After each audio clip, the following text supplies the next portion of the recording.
അർജുന കഴിഞ്ഞ ക്ലാസ്സിന്റെ വീഡിയോ കണ്ടായിരുന്നോ?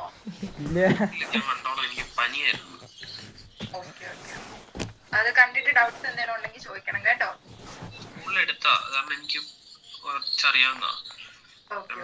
അപ്പൊ നമ്മള് കോൺട്രസെപ്റ്റീവ്സ് അല്ലെങ്കിൽ ബർത്ത് കൺട്രോൾ മെത്തേഡ്സിന്റെ കാര്യം പറഞ്ഞു. അതില് നാച്ചുറൽ ആയിട്ട് 3 ടൈപ്പ് ഓഫ് കോൺട്രസെപ്റ്റീവ്സ് ഉണ്ടായിരുന്നു. എന്തൊക്കെയായിരുന്നു? Periodic abstinence, coitus interruptus and lactational amenorrhoea. പിന്നെ പറഞ്ഞത് ബാരിയർ മെത്തേഡായിരുന്നു. ബാരിയർ മെത്തേഡിലും 4 എണ്ണമാണ് ഉള്ളത്. അതിൽ ഫസ്റ്റ് വൺ കോണ്ടം, രണ്ടാമത്തെ ഡയഫ്രം, പിന്നെ സെർവിക്കൽ ക്യാപ്സ് ആൻഡ് വോൾട്ട്. ഇതിലെ diaphragm, cervical caps and volt എന്താ? അതെല്ലാം ഫീമെയിൽസിന് മാത്രം യൂസ് ചെയ്യാൻ പറ്റുന്നതും കോണ്ടംസ് എന്താ മെയിൽസിനും ഫീമെയിൽസിനും യൂസ് ചെയ്യാൻ പറ്റുന്ന ബാരിയർ മെത്തേഡിലുള്ള കോൺട്രസെപ്റ്റീവ്സ് ആയിരുന്നു. പിന്നെ പറഞ്ഞത് IUDസിന്റെ കാര്യം പറഞ്ഞപ്പോഴെന്താ അവിടെ 3 ടൈപ്പ് ഉണ്ടായിരുന്നു അല്ലെ?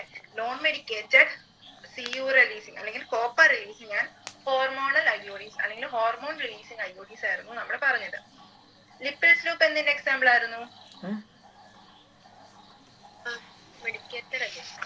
Non medicated. നോൺ മെഡിക്കേറ്റഡ് IUDസിന്റെ എക്സാമ്പിൾ ആണ് ലിപ്പിൾസ് ലൂപ്പ്. പിന്നെ CUT, CU7 ആൻഡ് മൾട്ടിലോഡ് 375 എന്തായിരുന്നു? കോപ്പർ റിലീസിങ് IUDയുടെ എക്സാമ്പിൾ. പിന്നെ നമ്മൾ പറഞ്ഞത് പ്രൊജസ്റ്റർസ്റ്റാട്ട് ആൻഡ് LNG-20 അതായിരുന്നു ഹോർമോൺ റിലീസിങ് IUDs. സോ അവർ ഫങ്ഷൻ ചെയ്യുന്നത് എങ്ങനെയായിരുന്നു? IUDs ഫങ്ഷൻ ചെയ്യുന്നത് സ്പേമിന്റെ ഫാഗോസൈറ്റോസിസിനെ കൂട്ടും. അതായത് സ്പേം സെൽസിനെ നശിപ്പിച്ചു കളഞ്ഞാണ് IUDs വർക്ക് ചെയ്യുന്നത്. അതിൽ തന്നെ CU റിലീസിങ് അല്ലെങ്കിൽ കോപ്പർ റിലീസിങ് IUDs എന്ത് ചെയ്യും? കോപ്പറിനെ റിലീസ് ചെയ്യും. കോപ്പർ റിലീസ് ചെയ്യുമ്പോൾ എന്താ പറ്റുന്നത്? അത് സ്പേമിന്റെ മോട്ടിലിറ്റിനെയും ഫെർട്ടിലൈസിങ് കപ്പാസിറ്റിനെ ഒക്കെ അഫക്ട് ചെയ്യും. സോ അങ്ങനെയാണ് IUDs വർക്ക് ചെയ്യുന്നത്. ഹോർമോൺ റിലീസിങ് ആണെങ്കിൽ ഹോർമോൺസിനെ റിലീസ് ചെയ്യുന്നത് വഴി യൂട്രസിന് ഇംപ്ലാന്റേഷൻ നടക്കാൻ പറ്റാത്ത കണ്ടീഷൻ ആകും. അല്ലെങ്കിൽ എന്ത് പറ്റും? സ്പേംസിന്റെ ഒക്കെ ഫങ്ഷനിങ്ങിനെ അത് അഫക്ട് ചെയ്യും. അങ്ങനെയാണ് IUDs കോൺട്രാസെപ്റ്റീവ്സ് ആയിട്ട് വർക്ക് ചെയ്യുന്നത്. പിന്നെ നമ്മൾ പറഞ്ഞു ഓറൽ കോൺട്രാസെപ്റ്റീവ് അല്ലെങ്കിൽ എന്തായിരുന്നു? പിൽസ് എന്ന് പറയും. സോ അതെന്താ? അത് ഓറലി ഇൻജസ്റ്റ് ചെയ്യുന്ന ഹോർമോൺസ്. ഒന്നല്ലെങ്കിൽ പ്രൊജസ്റ്ററോൺസ് ആയിരിക്കാം, അല്ലെങ്കിൽ പ്രൊജസ്റ്റജൻ ഈസ്ട്രജന്റെ കോമ്പിനേഷൻസ് ആയിരിക്കാം. സോ അതൊരു മെഡിസിൻ പോലെ അല്ലെങ്കിൽ ക്യാപ്സ്യൂൾ രൂപത്തിൽ ടാബ്ലറ്റ് ആയിട്ട് കൺസ്യൂം ചെയ്യുന്നതിനെയാണ് ഓറൽ കോൺട്രാസെപ്റ്റീവ്സ് എന്ന് പറയുന്നത്. അവിടെ ഇമ്പോർട്ടന്റ് ആയിട്ടുള്ള ഒരു കാര്യം ഉണ്ടായിരുന്നു, സഹേലി എന്തായിരുന്നു? ഓറൽ കോൺട്രാസെപ്റ്റീവ് ആണ്. അത് ഡെവലപ്പ് ചെയ്തത് CDRL central drug research institute in Lucknow ആണ്. ആൻഡ് ഓൾസോ അതെന്താ non steroidal and has few side എഫക്ട്സും കുറവാണ്. അതുപോലെ തന്നെ അതിന് സ്റ്റിറോയിഡ്സ് അല്ലാത്തൊരു മെഡിസിൻ ആണ് സഹേലി. സോ ഇനി നമുക്ക് പഠിക്കാനുള്ളത് ഇംപ്ലാന്റ്സും അതുപോലെ തന്നെ സർജിക്കൽ മെത്തേഡ്സ് ഓഫ് കോൺട്രസെപ്ഷന്റെ കാര്യമാണ് പറയാനുള്ളത്. So progestins alone or in combination with estrogen can also be used by females as injection or implants under the skin. Their mode of action is similar to that of the pills and their effective period are much longer. Administration of progesterones or progestogen-estrogen combination or IUDs within 72 hours of coitus has been found to be very effective as emergency contraceptives as they could be used to avoid possible pregnancy due to rape or casual unprotected intercourse. പിന്നെ പണ്ടുള്ളത് hormone തന്നെ use ചെയ്ത് contraception നടക്കും. So ഇവിടെ പറയുന്ന പേരാണ് implant. Implant ആയിട്ടും use ചെയ്യാറുണ്ട്, injections ആയിട്ടും യൂസ് ചെയ്യാറുണ്ട്. ഇവിടെ ഫിഗർ 4.3 ഫിഗർ കണ്ടോ? ഇതാണ് ഇംപ്ലാന്റ്. എന്തോ ഒരു ചെറിയൊരു ട്യൂബ് പോലെ ഇരിക്കും. ഈ ട്യൂബിനകത്ത് ഹോർമോൺസ് ഉണ്ട്. ഏത് ഹോർമോൺസാ? പ്രൊജസ്ട്രോജനും അല്ലെങ്കിൽ അതുപോലെ പ്രൊജസ്ട്രോജൻ ഈസ്ട്രോജന്റെ കോമ്പിനേഷൻസും ആയിരിക്കും. സോ ഇത് എന്ത് ചെയ്യും? സ്കിന്നിന്റെ അകത്തായിരിക്കും ഇംപ്ലാന്റ് ചെയ്യുന്നത്. അതായത് സ്കിന്നിന്റെ അകത്ത് ഇതിനെ പ്ലേസ് ചെയ്യും. സോ അത് പയ്യെ ഒരു പീരിയോഡിക്കലായിട്ട് ഈ ഹോർമോണിനെ ശരീരത്തിലേക്ക് കടത്തി വിട്ടുകൊണ്ടിരിക്കും. സോ അങ്ങനെയാണ് ഇംപ്ലാന്റ്സ് വർക്ക് ചെയ്യുന്നത്. Implants are placed under the skin. So സ്കിന്നിന്റെ അകത്ത്, അതായത് നമ്മുടെ സ്കിന്നിന്റെ സർഫസിനകത്തായിരിക്കും ഇംപ്ലാന്റ്സിനെ പ്ലേസ് ചെയ്യുക. അതുവഴി അവർ എന്ത് ചെയ്യും? ഹോർമോൺസിനെ സെക്രേറ്റ് ചെയ്യും. ഇവരുടെ ആക്ഷൻ, അതായത് ഓറൽ പിൽസിനെ പോലെ തന്നെയാണ് ഇവരുടെ ആക്ഷൻ. പക്ഷെ ഇവിടെ ഇവിടെ എഫക്റ്റീവ് പീരീഡ് കൂടുതലായിരിക്കും. കാരണം എന്താ? ഒരു മെഡിസിൻ കഴിക്കുമ്പോൾ അത് കുറച്ച് നേരത്തേക്കേ നമ്മുടെ ബോഡിയിൽ അതിന്റെ എഫക്റ്റ് ഉണ്ടാവുള്ളൂ. പക്ഷെ ഇംപ്ലാന്റ്സ് എന്ത് ചെയ്യും? അത് നമ്മുടെ സ്കിന്നിനകത്ത് ഇരുന്ന് ഒരു കണ്ടിന്യൂസ് ഡ്യൂറേഷനിലേക്ക് കുറച്ച് നാളത്തേക്ക് എന്ത് ചെയ്യും? ഈ ഹോർമോൺസിനെ സെക്രീറ്റ് ചെയ്തുകൊണ്ടിരിക്കും, അല്ലെങ്കിൽ ഹോർമോൺസിനെ റിലീസ് ചെയ്തുകൊണ്ടിരിക്കും. സോ അതുവഴി ഇതിന്റെ എഫക്ടിവിറ്റി പീരിയഡ്, അതായത് ഇത് എഫക്റ്റീവായിട്ട് നമുക്ക് ഒത്തിരി നേരത്തേക്ക് കിട്ടും. സോ അതാണ് ഇംപ്ലാന്റ്സിന്റെ ഒരു അഡ്വാൻറ്റേജ് എന്ന് പറയുക. പിന്നെ പറയുള്ളത് progestogen and oestrogen oestrogen or പ്രൊജസ്ട്രജന്റെ കോമ്പിനേഷൻ എന്ത് ചെയ്യാം, അഡ്മിനിസ്റ്റർ ചെയ്യാം, അതായത് ഇൻജെക്ട് ചെയ്യാം. 72 hours ഇൻജെക്ട് ചെയ്യുവാണെങ്കിൽ അവിടെ ഫെർട്ടിലൈസേഷൻ നടക്കില്ല. സോ ഇതെന്ത് ചെയ്യും, ഒരു എമർജൻസി കോൺട്രസെപ്റ്റീവ് ആയിട്ട് യൂസ് ചെയ്യാറുണ്ട്. അത് ഇംപ്ലാന്റ്സിന്റെ കൂടെ തന്നെ പറയുന്ന പോയിന്റ് ആട്ടോ. അത് പ്രത്യേകിച്ച് ഒരു മെത്തേഡ് ആയിട്ട് നമുക്ക് പറയാനില്ല. ആൻഡ് അടുത്ത മെത്തേഡാണ് സർജിക്കൽ മെത്തേഡ് ഓഫ് കോൺട്രസെപ്ഷൻ, അല്ലെങ്കിൽ ഇതിന് പറയുന്ന മറ്റൊരു പേരാണ് സ്റ്റെറിലൈസേഷൻ. ഇതെന്താ, ഇതൊരു സർജിക്കൽ മെത്തേഡാണ്. ഇവിടെ എന്താ ചെയ്യുന്നത്, the male or female partner as a terminal method to prevent any more pregnancy. So ഇത് ഒന്നല്ലെങ്കിൽ മെയിൽസിന് ചെയ്യാം അല്ലെങ്കിൽ ഫീമെയിൽസിനും ചെയ്യാം. അത് ഈ സർജിക്കൽ മെത്തേഡിന് 2 പേരുണ്ട്. ഒന്ന് വസക്ടമി എന്ന് പറയുന്നത് എന്താ, വസക്ടമി ചെയ്യുന്നത് മെയിൽസിലായിരിക്കും, ആൻഡ് ട്യൂബക്ടമി ചെയ്യുന്നത് ഫീമെയിൽസിലായിരിക്കും. Surgical intervention blocks gamete transport and thereby prevent conception. The sterilization procedure in the males is called vasectomy, and that in the females is called tubectomy. In vasectomy, a small part of the vas deferens is removed or tied up through a small incision on the scrotum, whereas in tubectomy, a small part of the fallopian tube is removed or tied up through a small incision in the abdomen or through the vagina. These techniques are highly effective, but their reversibility is poor. So പിന്നെ പറഞ്ഞിട്ടുള്ളത് tubectomy and വസക്ടമി എന്താണ്. വസക്ടമിയിൽ എന്താ ചെയ്യുന്നതെന്ന് വെച്ചാൽ was ഡെഫറൻസിന് എന്ത് ചെയ്യും, ഈ figure നോക്കിയാൽ അതിനെ കട്ട് ചെയ്ത് ടൈ ചെയ്ത് വെക്കും. ഇതാണ് വസക്ടമി. ഈ വാസ് ഡെഫറൻസിൽ ചെയ്യുന്നു എന്ന് പറഞ്ഞാൽ മതി. അപ്പോൾ വസക്ടമി വാസ് ഡെഫറൻസിലാണ് പെർഫോം ചെയ്യുന്നത്. അതിനെ കട്ട് ചെയ്ത് ടൈ ചെയ്ത് വെക്കും. അതുവഴി എന്ത് പറ്റും, ഗ്യാമീറ്റ്സിന് പ്രൊഡ്യൂസ് ചെയ്യുന്ന ഗ്യാമേറ്റ്സിന് എന്ത് പറ്റും, അതിന് പുറത്തേക്ക് വരാൻ പറ്റില്ല. അതുകൊണ്ട് തന്നെ എന്ത് പറ്റും, അവിടെ ഫെർട്ടിലൈസേഷൻ ചെയ്യാനുള്ള കപ്പാസിറ്റിയും ഉണ്ടാവില്ല. പിന്നെ ഫീമെയിൽസ് നടത്തുന്ന പ്രൊസീജിയറിന് പറയുന്ന പേരാണ് ട്യൂബക്ടമി. ട്യൂബക്ടമിയിൽ ആ പേര് തന്നെ ഉണ്ട്, എന്താ, ട്യൂബക്ടമി. ട്യൂബ്, ഫലോപ്പിയൻ ട്യൂബ്യൂളാണ് കട്ട് ചെയ്ത് ടൈ ചെയ്ത് വെക്കുന്നത്. പിന്നെ അപ്പൊ എന്ത് പറ്റും, ഇതുവഴി പ്രൊഡ്യൂസ് ചെയ്യുന്ന ഓവത്തിന് യൂട്രസിന് അങ്ങോട്ട് വരാൻ പറ്റില്ല. അതുകൊണ്ട് തന്നെ അവിടെ എന്ത് പറ്റും, ഫെർട്ടിലൈസേഷൻ നടക്കാനുള്ള ചാൻസ് ഉണ്ടാവില്ല. ഇങ്ങനെയാണ് വസക്ടമിയും ട്യൂബക്ടമിയും ഫങ്ഷൻ ചെയ്യുന്നത്. ഒന്നല്ലെങ്കിൽ കട്ട് ചെയ്ത് ടൈ ചെയ്ത് വെക്കാം, അല്ലെങ്കിൽ ഒരു ചെറിയ പാർട്ട് അവർ റിമൂവ് ചെയ്ത് കളയും. ഇങ്ങനെ 2 രീതിയിലും സർജിക്കൽ മെത്തേഡ് ഫങ്ഷൻ ചെയ്യാറുണ്ട്. ഇവിടെയുള്ള ഒരു അഡ്വാൻറ്റേജ് എന്താന്ന് വെച്ചാൽ എഫക്ടിവിറ്റി, അതായത് എഫക്റ്റീവ്നെസ് വളരെ കൂടുതലാണ്, ഹൈലി എഫക്റ്റീവാ. പക്ഷെ ഡിസഡ്വാൻറ്റേജ് എന്താ, റിവേഴ്സിബിലിറ്റി പൂവർ. അതായത് ഇത് സർജിക്കൽ ആയിട്ടുള്ള ഒരു പ്രോസസ് ആയതുകൊണ്ട് തന്നെ ഇതിനെ തിരിച്ച് പഴയ രീതിയിലാക്കുന്നത് ആക്കാൻ പറ്റും, പക്ഷെ അവിടെ ഉണ്ടാവുന്ന കോംപ്ലിക്കേഷൻസ് ഉണ്ടാവാൻ ചാൻസസ് ഉണ്ട്. അതുപോലെ തന്നെ അവിടെ ഇത് പിന്നെയും ഫുള്ളി ഫങ്ഷണൽ ആവാനുള്ള സാധ്യതയും കുറവാണ്. അതുകൊണ്ട് അത് റിവേഴ്സിബിലിറ്റി പൂവർ ആയിട്ടുള്ള ഒരു മെത്തേഡാണ് സർജിക്കൽ മെത്തേഡ് അല്ലെങ്കിൽ സ്റ്റെറിലൈസേഷൻ മെത്തേഡ്. സോ ഇത്രയാണ് നമുക്ക് കോൺട്രാസെപ്റ്റീവ് മെത്തേഡ്സിൽ അല്ലെങ്കിൽ ബർത്ത് കൺട്രോൾ മെത്തേഡ്സിൽ പറയാനുണ്ടായിരുന്നത്. ഇത്ര ഓക്കെ ആണോ?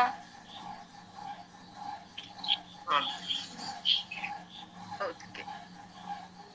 So it needs to be emphasized that the selection of a suitable contraceptive method and its use should always be undertaken in consultation with a qualified medical professionals. One must also remember that contraceptives are not regular requirement for the maintenance of reproductive health. In fact, they are practiced against a natural reproductive event, that is conception or pregnancy. One is forced to use these methods either to prevent pregnancy or to delay or space pregnancies due to personal reasons. No doubt, the widespread use of these methods have a significant role in checking uncontrolled growth of population. However, there are possible ill effects like nausea, abdominal pain, breakthrough bleeding, irregular menstrual bleeding, or even breast cancer, though not very significant, should not be totally ignored.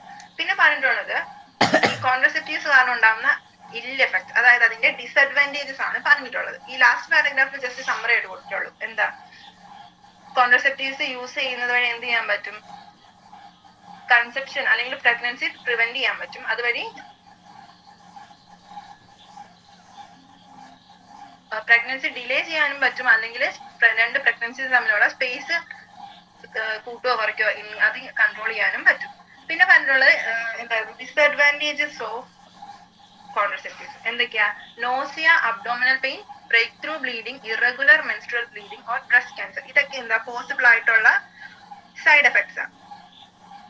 നമ്മൾ നേരത്തെ ഒരു എന്താ desirable features of an ideal contraceptive, ഒരു ideal കോൺട്രസെപ്റ്റീവ്സിന്റെ features പറഞ്ഞായിരുന്നു കഴിഞ്ഞ ക്ലാസ്സിൽ. എന്തൊക്കെയാന്ന് ഓർക്കുന്നുണ്ടോ? എഫിഷ്യൻ്റ് ആയിരിക്കണം, ഈസി ടു യൂസ് ആയിരിക്കണം, പിന്നെ അലർജി അങ്ങനെയുള്ളതൊന്നും ഉണ്ടാവരുത്,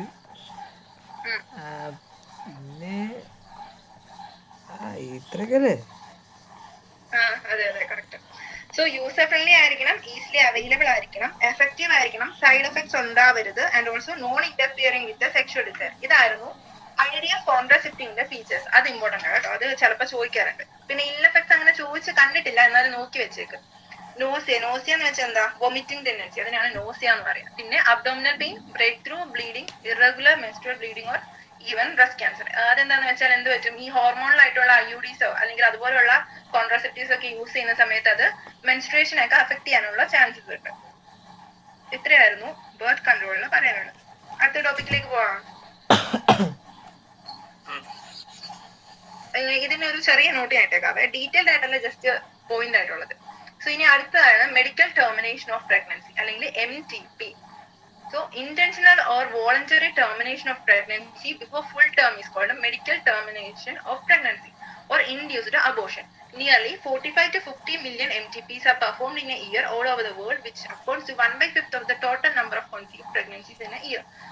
Whether to accept or legalize MTP or not is being debated upon in many countries due to emotional, ethical, religious and social issues involved in it. Government of India legalized MTP in 1971 with some strict conditions to avoid its misuse. Such restrictions are all the more important to check indiscriminate and illegal female feticide, which are reported to be high in India. So അടുത്ത ടോപ്പിക്കാണ് medical termination of pregnancy അല്ലെങ്കിൽ MTP. അതിന് പറയുന്ന മറ്റൊരു പേരാണ് induced abortion. Induced abortion എന്ന് പറയുന്നത് എന്താ? നോർമലി അല്ലെങ്കിൽ എന്താ നാച്ചുറൽ ആയിട്ടുള്ള കോസസ് കൊണ്ട് എന്തെങ്കിലും കൊണ്ട് ഒരു പ്രഗ്നൻസി ഫെയിൽ ആവുകയാണെങ്കിൽ അതിന് നമ്മൾ അബോർഷൻ എന്ന് പറയും. പിന്നെന്താ, ഒരു മെഡിക്കലി ഇന്റർവെൻഷൻ നടത്തി നമ്മൾ വോളണ്ടറി ആയിട്ട് അല്ലെങ്കിൽ ഇന്റൻഷനലി തന്നെ ഒരു പ്രഗ്നൻസിനെ സ്റ്റോപ്പ് ചെയ്യുന്നതിനാണ് ഇൻഡ്യൂസ്ഡ് അബോർഷൻ അല്ലെങ്കിൽ മെഡിക്കൽ ടെർമിനേഷൻ ഓഫ് പ്രഗ്നൻസി എന്ന് പറയുന്നത്. പിന്നെ കുറച്ച് ഫിഗേഴ്സ് ഒക്കെ കൊടുത്തിട്ടുണ്ട്. 45 to 50 million MTPs എന്ത് ചെയ്യുന്നുണ്ട്? വേൾഡ് വൈഡ് നടത്തുന്നുണ്ട്. അതിലെന്താ, ടോട്ടൽ കൺസീവ് ചെയ്യുന്ന പ്രഗ്നൻസീസിൽ 1/5 അബോർഷൻ വഴി അല്ലെങ്കിൽ MTP വഴി ടെർമിനേറ്റ് ചെയ്ത് പോകുന്നത്. പിന്നെ ചില കൺട്രീസിൽ ചില കൺട്രീസ് എന്ത് ചെയ്തിട്ടുണ്ട്? ഇൻഡ്യൂസ്ഡ് അബോർഷൻ അല്ലെങ്കിൽ MTPനെ ലീഗലൈസ് ചെയ്തിട്ടുണ്ട്. അതായത് ലീഗലായിട്ട് MTPs പെർഫോം ചെയ്യാനുള്ള പെർമിഷൻ ഉണ്ട്. ആൻഡ് ചില കൺട്രീസിൽ അത് ഇല്ല. ഈ ചില മൂവ്മെന്റ് ഒക്കെ ഉണ്ട്, ഈ പ്രോ ലൈഫ് മൂവ്മെന്റ്, അങ്ങനെ ചില ഇഷ്യൂസ് ഒക്കെ ഉള്ളതുകൊണ്ടാണ് ഇങ്ങനെയുള്ള പ്രശ്നങ്ങളൊക്കെ വരുന്നത്. And also government of India എന്ത് ചെയ്തു? MTPനെ 1971 ലീഗലൈസ് ചെയ്തു. ഇതിനു മുമ്പ് നമ്മൾ ഒരു ഇയർ പഠിച്ചായിരുന്നല്ലോ, ഫാമിലി പ്ലാനിങ് പ്രോഗ്രാമിംഗ് 1951, പിന്നെ RCH ഏതായിരുന്നു 1997. ഇയേഴ്സ് വലിയ ഇമ്പോർട്ടന്റ് അല്ല, എന്നാലും ജസ്റ്റ് ഒന്ന് നോക്കി വെച്ചേക്കുക. സോ MTPനെ ലീഗലൈസ് ചെയ്ത ഇയർ ആണ് 1971. അതിനോടൊപ്പം തന്നെ എന്തുകൂടി കൊണ്ടുവന്നു? കുറച്ച് സ്ട്രിക്റ്റ് ആയിട്ടുള്ള കണ്ടീഷൻസും കൂടി കൊണ്ടുവന്നിട്ടുണ്ട്, അതിനെ മിസ്യൂസ് ചെയ്യാണ്ടിരിക്കാൻ. കാരണം നമ്മൾ നേരത്തെ തുടങ്ങിയ പോർഷനിൽ ഒരു കാര്യം പറയും, ഫീമെയിൽ ഫീറ്റിസൈഡ് അല്ലെങ്കിൽ എന്താ, ഫീമെയിൽ ഫീറ്റസിനെ കൊന്നു കളയുക. ആ ഒരു പ്രൊസീജിയർ അല്ലെങ്കിൽ ആ ഒരു റേറ്റ് ഒക്കെ ഇന്ത്യയിൽ വളരെ കൂടുതലായിരുന്നു. സോ ഈ MTPs വഴി അങ്ങനെ ഒരു മിസ്യൂസ് ഉണ്ടാവാണ്ടിരിക്കാനായിട്ടാണ് അതിന്റെ കൂടെ തന്നെ വളരെ സ്ട്രിക്റ്റ് ആയിട്ടുള്ള കണ്ടീഷനും കൂടെ വെച്ചിട്ടുള്ളത്.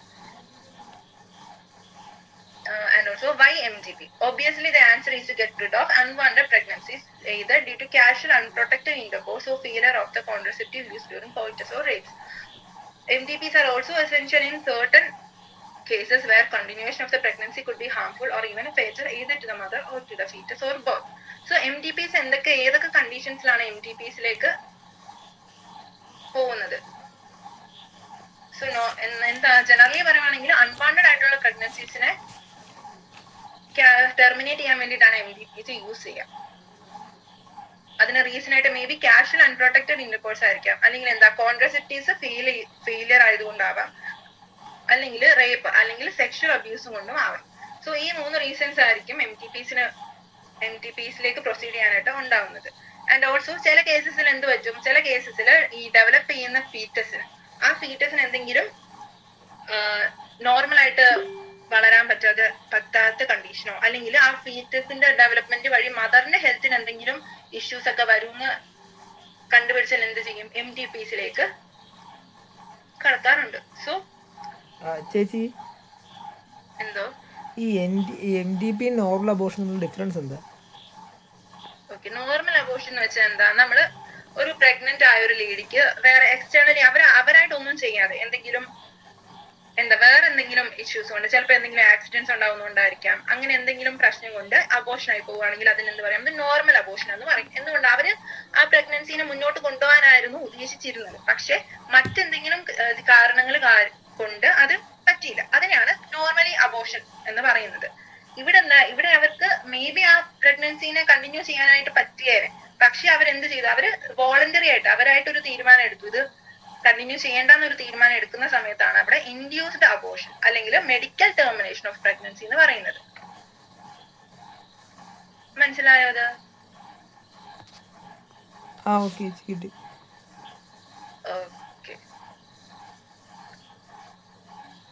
പിന്നെ നമ്മൾ എന്താ പറയുക, MTPയുടെ ഏതൊക്കെ കണ്ടീഷൻസിലാണ് MTP യൂസ് ചെയ്യാറുള്ളതെന്ന് പറഞ്ഞു. And also MTPs are considered relatively safe during the first trimester, that is up to 12 weeks of pregnancy. Second trimester abortions are much more riskier. One disturbing trend observed is that the majority of the MTPs are performed legally by unqualified quacks, which are not only unsafe but could be fatal too. Another dangerous trend is the misuse of amniocentesis to determine the sex of the unborn child. Frequently, if the fetus is found to be female, it is followed by MTP. This is totally against what is legal. So, ഈ MTPs safe ആയിട്ട് പറയുന്ന period ഏതാ, first trimester അല്ലെങ്കിൽ first 3 മാസത്തിനുള്ളിൽ MTP ചെയ്യുന്നതായിരിക്കും കുറച്ചും കൂടി safe ആയിട്ടുള്ളത്. ഈ സെക്കൻഡ് ട്രൈമസ്റ്റർ ആവുന്ന സമയത്ത് എന്ത് പറ്റും, റിസ്ക് കുറച്ചും കൂടി കൂടുതലാവുക ചെയ്യാം. പക്ഷെ നമ്മുടെ ഇവിടെ ഈ MTPs ഉണ്ടാകുന്ന ഒരു ഇഷ്യൂ എന്താന്ന് വെച്ചാൽ, ഇത് മോസ്റ്റ്ലി ചെയ്യുന്ന ആരായിരിക്കും, അൺക്വാളിഫൈഡ് ആയിട്ടുള്ള മെഡിക്കൽ പ്രൊഫഷണൽ അല്ലെങ്കിൽ അൺക്വാളിഫൈഡ് ആയിട്ടുള്ള ആൾക്കാരായിരിക്കും ഇത് ഈ MTPs പെർഫോം ചെയ്യുന്നത്. സോ അതെന്ത് പറ്റും, അത് ആൾക്കാർക്ക് സേഫും അല്ല, മേ ബി അവരുടെ ലൈഫ് വരെ ആവുന്ന ഒരു കാര്യമായിട്ടാണ് ഉള്ളത്. പിന്നെ വേറൊരു കാര്യം എന്ന് വെച്ചാൽ, നമ്മൾ അമിനോസെന്റസിന്റെ കാര്യം പറഞ്ഞു. അമിനോസെന്റസിസ് വഴി എന്ത് പറ്റും, സെക്സ് ഡിറ്റർമിനേഷൻ നടത്തി. അത് ആക്ച്വലി സെക്സ് ഡിറ്റർമിനേഷൻ എന്ന് പറയുന്നത് ഇല്ലീഗലാണ്. പക്ഷെ ചിലരെന്ത് ചെയ്യും, ചില ആൾക്കാരൊക്കെ ഡോക്ടേഴ്സ് ഒക്കെ എന്ത് ചെയ്യും, അത് അമിനോസെന്റസിസ് നടത്തി അവരുടെ ജെൻഡർ ഏതാണെന്ന് പറഞ്ഞു കൊടുക്കും. സോ അങ്ങനെ വരുന്ന സമയത്ത് ഫീമെയിൽ ആയിട്ടുള്ള ഒരു കുട്ടി ആണെന്നുണ്ടെങ്കിൽ അവരതിനെ കൊന്നുകളയാനുള്ള ചാൻസസ് കൂടുതലായിരുന്നു. ഫീമെയിൽ ഫീറ്റിസൈഡ് നടത്താനുള്ള ചാൻസസ് കൂടുതലായിരുന്നു. സോ അങ്ങനെ വരുന്ന സമയത്ത് എന്താ, ഈ അമിനോസെന്റസിസ് കഴിഞ്ഞ് MTP അല്ലെങ്കിൽ മെഡിക്കൽ ടെർമിനേഷൻ നടക്കുന്നത് നമ്മുടെ ലോയ്ക്കെതിരെ, അത് ഇല്ലീഗൽ ആയിട്ടുള്ള ഒരു കാര്യം. എന്തുകൊണ്ട് ക്വാളിഫൈഡ് ആയിട്ട് ആൾക്കാർ ചെയ്യാത്തത്? എന്തുകൊണ്ട് ഈ പ്രോസസ് ഇല്ലേ അൺക്വാളിഫൈഡ് ആൾക്കാർ ചെയ്യണമെന്ന് പറഞ്ഞു? അതെന്താന്ന് വെച്ചാല്, ഇതെന്താ സർജിക്കലി ചെയ്യുന്ന ഒരു പ്രൊസീജിയർ ആയതുകൊണ്ട് തന്നെ അവിടെ ഒത്തിരി റിസ്ക് ഉണ്ടാവും കേട്ടോ. ഇപ്പൊ പ്രഗ്നന്റ് ആയിട്ടുള്ള ഇപ്പൊ ഫസ്റ്റ് ട്രൈമസ്റ്ററിൽ തന്നെ ആഘോഷം ചെയ്യുവാണെങ്കിൽ എന്താ സംഭവിക്കുന്നത്, അന്നേരം കുറച്ചും കൂടി ആ ബേബിക്ക് അത്ര ഡെവലപ്മെന്റ് ഉണ്ടാവില്ല, മദറിന്റെ ബോഡിയിൽ അത്ര ചേഞ്ചസ് ഒന്നും ഉണ്ടാവില്ല, ഈ പ്ലാസിന്റെ ഫോർമേഷൻ ഓകം ഫോർമേഷൻ ഒന്നും അത്രയും നടന്നിട്ടുണ്ടാവില്ല. അതുകൊണ്ട് കുറച്ചും കൂടി, അത് മാത്രമല്ല സൈസ് ഡിഫറൻസും ഉണ്ടാവും. അതായത് ട്രൈമസ്റ്റർ കഴിയുന്ന അനുസരിച്ച് ബേബി ഗ്രോ ചെയ്തുകൊണ്ടിരിക്കുകയല്ലേ. അപ്പോൾ അത്രയും ഗ്രോ ആയ ഒരു ബേബീനെ പുറത്തേക്ക് എടുക്കുന്ന സമയത്ത് അവിടെ പല ഇഷ്യൂസ് ഉണ്ടാവാം. എന്തെങ്കിലും ലൈക്ക് ബ്ലീഡിങ് ഉണ്ടാവുന്ന സമയത്ത് എന്ത് പറ്റും, ഡെത്ത് സംഭവിക്കാം, അല്ലെങ്കിൽ എന്തെങ്കിലും ഇൻഫെക്ഷൻ ഉണ്ടാവാം. അങ്ങനെയുള്ള കോസസ് ഒക്കെ വഴി ആ പ്രഗ്നന്റ് ആയിട്ടുള്ള ലേഡിയുടെ ലൈഫിന് ഡേഞ്ചറാണ്. അതുകൊണ്ടാണ് ഏർലി ട്രൈമസ്റ്ററിൽ ചെയ്യുന്ന സേഫ് എന്ന് പറയുന്നത്. അത് മാത്രമല്ല, നന്നായിട്ട് ഇതിന് ക്വാളിഫൈഡ് ആയിട്ടുള്ള ഒരാൾ ചെയ്യണമെന്നും പറയുന്നത്. ഇപ്പൊ ക്വാളിഫൈഡ് അല്ലാത്ത ഒരാൾ ചെയ്യുന്ന സമയത്ത് അവിടെ റിസ്ക് കൂടുതലാണ്, റിസ്ക് എലമെന്റ് കൂടുതലാണ്. അതുപോലെ തന്നെ അയാൾ കറക്റ്റ് പ്രൊസീജിയർ തന്നെ ചെയ്യണമെന്നില്ല. അങ്ങനെ വരുന്ന സമയത്ത് അതൊക്കെ എന്ത് ചെയ്യും, ആ അമ്മയുടെ ലൈഫിനെ ബാധിക്കും. മനസ്സിലായോ?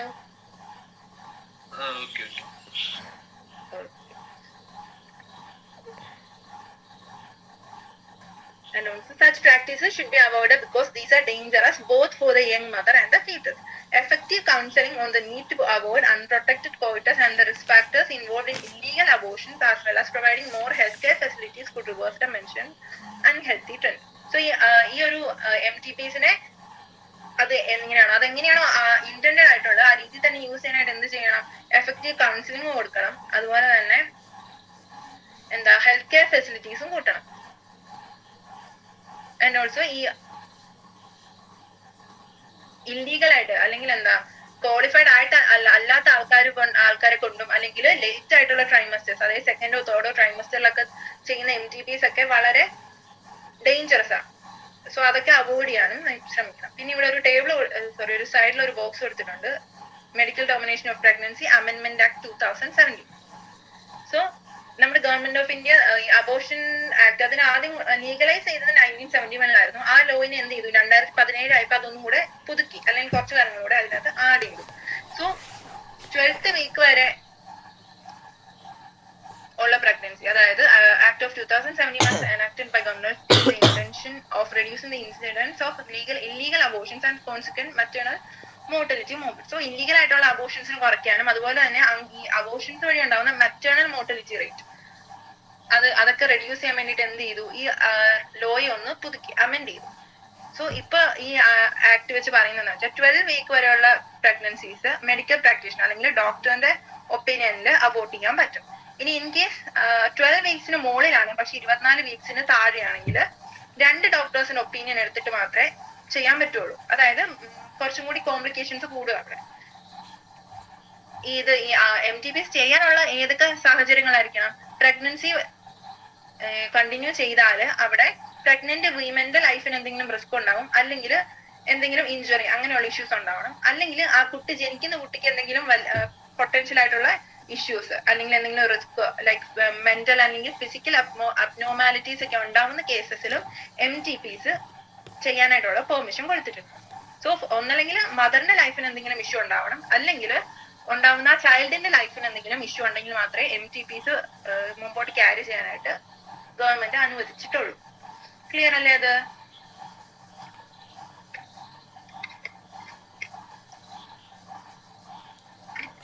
ക്ലിയർ. ഇനി നമുക്ക് പറയാനുള്ളത് സെക്ഷുവലി ട്രാൻസ്മിറ്റഡ് ഇൻഫെക്ഷൻസ് അല്ലെങ്കിൽ STIs. Infections or diseases which are transmitted through sexual intercourse are collectively called sexually transmitted infections, STIs, or venereal diseases or reproductive tract infections. So venereal infections അല്ലെങ്കിൽ എന്താ reproductive tract infections ഒക്കെ പറയുന്നത് എന്തിനെ തന്നെയാണ്, STI അല്ലെങ്കിൽ sexually transmitted infections തന്നെയാണ് ഈ രണ്ട് പേരിലും കൂടെ അറിയപ്പെടുന്നത്. പേര് പറയുന്ന പോലെ തന്നെ സെക്ഷുവൽ ഇന്റർകോഴ്സ് വഴി ഉണ്ടാവുന്ന ട്രാൻസ്മിറ്റ് ചെയ്യുന്ന അസുഖങ്ങളെ STIs അല്ലെങ്കിൽ സെക്ഷുവലി ട്രാൻസ്മിറ്റഡ് ഇൻഫെക്ഷൻസ് എന്ന് പറയുന്നത്. അതിന് എക്സാമ്പിൾ ആയിട്ടുള്ളതാണ് gonorrhoea, syphilis, genital herpes, chlamydiasis, genital warts, trichomoniasis, hepatitis B, and of course the most discussed infection in the recent year, HIV, leading to AIDS and some of the common STDs. So common ആയിട്ടുള്ള കുറച്ച് STIs-ന്റെ examples അല്ലെങ്കിൽ പേര് ഇവര് കൊടുത്തിട്ടുണ്ട്. ഇത് ഞാൻ ഒരു table ഞാൻ ഗ്രൂപ്പിൽ ഇട്ടിട്ടുണ്ട്, അതൊന്ന് നോക്കിയേക്കണം. കാരണം ഇതിന്റെ ബാക്ടീരിയൽ STD ഏതാ അല്ലെങ്കിൽ viral STD ഏതാന്നൊക്കെ അവർ ചോദിക്കാറുണ്ട്. So some infections like hepatitis B and HIV can also be transmitted by sharing injection needles, surgical instruments, etc. So sexual transmission വഴിയും അത് പടരാം, അല്ലെങ്കിൽ എന്താ ഇൻജെക്ഷൻ നീഡൽസ്, അതായത് അഫക്റ്റഡ് ആയിട്ടുള്ള ആൾക്കാർ യൂസ് ചെയ്ത ഇൻജെക്ഷൻ നീഡൽസോ അല്ലെങ്കിൽ സർജിക്കൽ ഇൻസ്ട്രുമെന്റ്സോ ഒക്കെ നമ്മൾ എന്ത് പറ്റും, ഈ സർജിക്കൽ ഇൻസ്ട്രുമെന്റ്സ് ഒക്കെ പ്രോപ്പർ ആയിട്ട് സ്റ്റെറിലൈസ് ചെയ്യാതൊക്കെ യൂസ് ചെയ്താൽ STIs ട്രാൻസ്മിറ്റ് ആവാനുള്ള ചാൻസസ് കൂടുതലാണ്. അതുപോലെ തന്നെ ബ്ലഡ് ട്രാൻസ്ഫ്യൂഷൻ, അതായത് അഫക്റ്റഡ് ആയിട്ടുള്ള ആളുടെ ബ്ലഡ് ഒരാൾ സ്വീകരിച്ചാൽ അയാൾക്ക് ഇൻഫെക്ഷൻ വരാം. And also infect mother to the foetus. ഒരു മദറിന് STI ഉണ്ടെങ്കിൽ ആ മദറിന് പ്രഗ്നന്റ് ആയിരിക്കുന്ന ആ കുഞ്ഞിനും STI ഉണ്ടാവാനുള്ള ചാൻസസ് ഉണ്ട്. സോ 4 ചാൻസസ് ഉള്ളത്, 5 ചാൻസസ് ഉള്ള ട്രാൻസ്മിഷന് സെക്ഷൽ ഇന്റർകോഴ്സ് വഴിയാവാം, ഇൻജെക്ഷൻ നീഡൽസ് അല്ലെങ്കിൽ surgical instruments, transfusion of blood and അല്ലെങ്കിൽ ഒരു ഇൻഫെക്റ്റഡ് മദറിൽ നിന്ന് ഫീറ്റസിലേക്ക്. ഈ 5 ചാൻസസ് വഴിയാണ് സെക്ഷലി ട്രാൻസ്മിറ്റഡ് ഇൻഫെക്ഷൻസ് ട്രാൻസ്മിറ്റ് ആവുന്നത്. പിന്നെ പറഞ്ഞിട്ടുള്ളത് 3 ക്യൂർ ചെയ്യാൻ പറ്റാത്ത ഡിസീസസിന്റെ കാര്യം. Hepatitis B, genital herpes and HIV infection. ഇത് 3ന്റെയും പ്രത്യേകത എന്താ, ഇത് 3ഉം കംപ്ലീറ്റ് ആയിട്ട് ക്യൂർ ചെയ്യാൻ പറ്റില്ല. ബാക്കിയുള്ള ഡിസീസ് ഒക്കെ എന്ത് ചെയ്യാൻ പറ്റും, other diseases are completely curable if detected early and treated properly. So early detect ചെയ്ത് പ്രോപ്പർ ട്രീറ്റ്മെന്റ് കൊടുത്താൽ ബാക്കി ഡിസീസ് ഒക്കെ നമുക്ക് എന്ത് ചെയ്യാൻ പറ്റും, ക്യൂർ ചെയ്യാൻ പറ്റുന്നതാണ്. And also early symptoms of most of these are minor, including itching, fluid discharge, slight pain, swelling, etc. in the genital region. Infected females may also often be asymptomatic and hence they remain undetected for long. So ഇതിലെ സിംറ്റംസിന്റെ പ്രത്യേകത എന്താ? ഈ STIsന്റെ symptoms മിക്കതും minor ആയിട്ടുള്ള symptoms, അത് അധികം ശ്രദ്ധിക്കാത്ത ടൈപ്പിലുള്ള സിംറ്റംസ് ആയിരിക്കും, including itching, fluid discharge, slight pain, swelling in the genital region. Genital റീജിയനിൽ ഈ ഉള്ള സിംറ്റംസ് ഒക്കെ എന്താ മൈനർ സിംറ്റംസ് ആയിട്ട് ആയിരിക്കും ഈ STIs ആദ്യം തുടങ്ങുന്നത്. പിന്നെ ഫീമെയിൽസിൽ എന്താ, അൺഡിറ്റക്റ്റഡ് ആയിട്ടുള്ള ഫീമെയിൽസിൽ സിംറ്റംസ് ഒന്നല്ലെങ്കിൽ ആബ്സെന്റ് ആയിരിക്കും. അസിംറ്റമാറ്റിക് എന്ന് വെച്ചാൽ സിംറ്റംസ് ഇല്ലാത്ത അവസ്ഥ. അതുകൊണ്ട് തന്നെ എന്ത് പറ്റും, അവരെ ഡിറ്റക്ട് ചെയ്യാനായിട്ട് എന്താ താമസം വരും. സോ ഡിറ്റക്ട് ചെയ്യാൻ താമസിക്കുന്ന അനുസരിച്ച് അവിടെ റിസ്കിന്റെ എലമെന്റ് കൂടി വരിക ചെയ്യുന്നത്.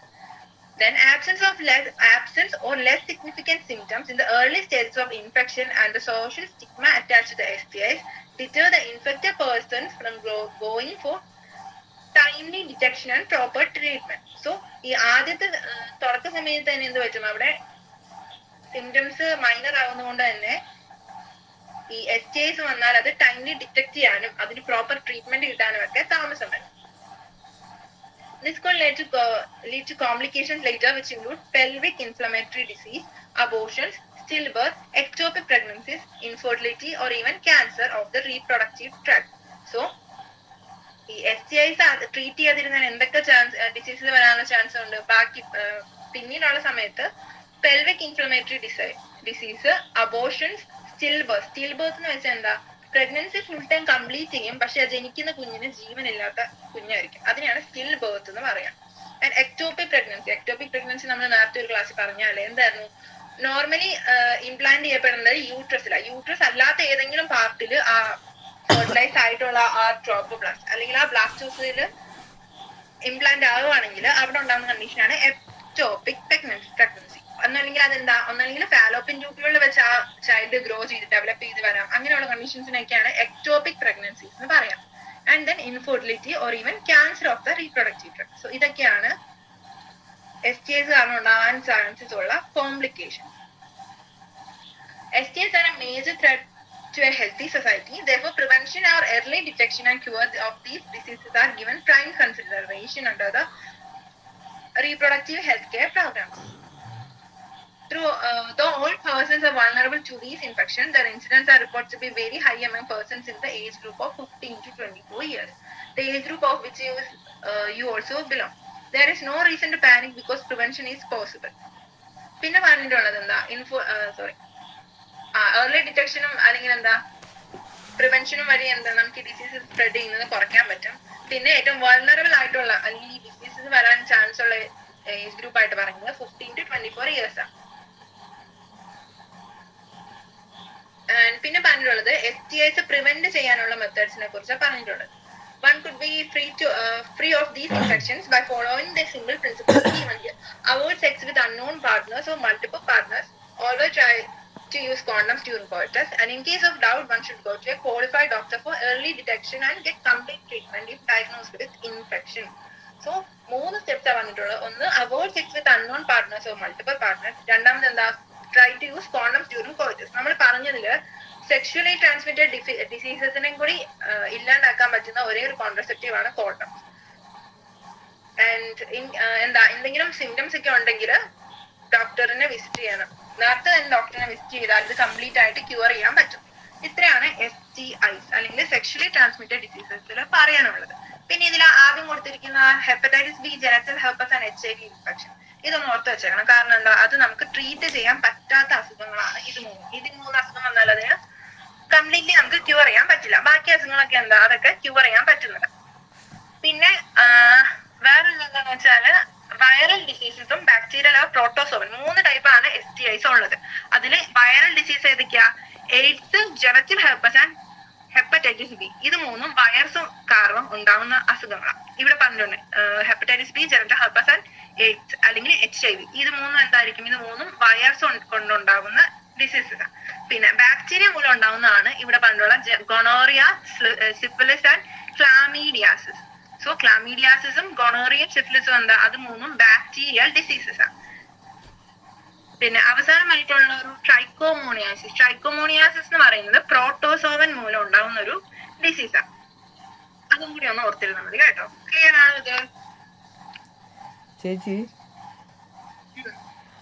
ഇപ്പം ഞാൻ നോക്കട്ടെ, ഇപ്പം നമ്മൾ ഈ കോൺട്രസെപ്റ്റീവ് മെത്തേഡ്സ് യൂസ് ചെയ്താലും നമുക്ക് ഈ HIV പോലുള്ള ഇതൊക്കെ പകരുമോ?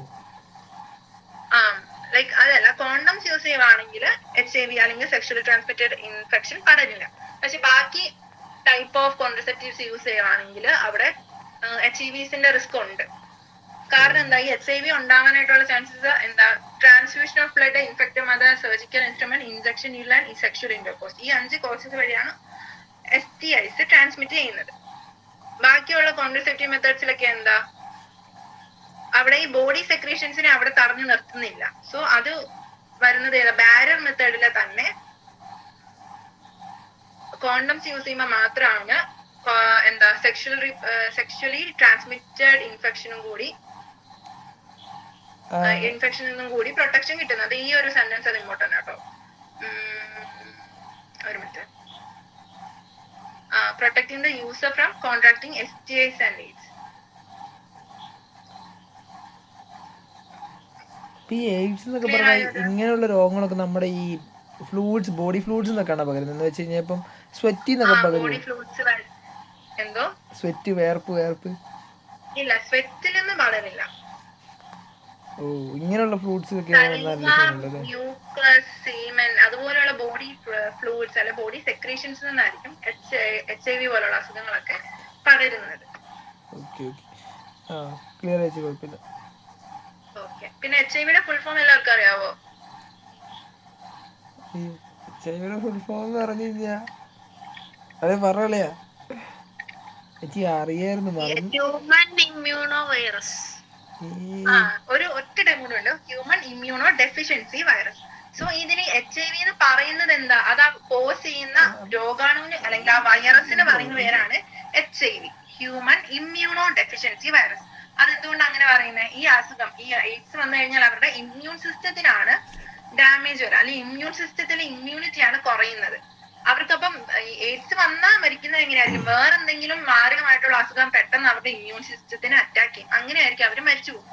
സോ HIV എന്ന് പറഞ്ഞാൽ ഹ്യൂമൻ ഇമ്മ്യൂണോ ഡെഫിഷ്യൻസി വൈറസ്, അത് കോസ് ചെയ്യുന്ന അസുഖത്തിന്റെ പേരാണ് എയ്ഡ്സ് അല്ലെങ്കിൽ അക്വേർഡ് ഇമ്മ്യൂണോ ഡെഫിഷ്യൻസി സിൻഡ്രോം. അപ്പൊ എയ്ഡ്സ് കോസ് ചെയ്യുന്ന ഓർഗാനിസം ഏതാന്ന് ചോദിച്ചാൽ human immuno deficiency virus. Okay അല്ലേ അത്?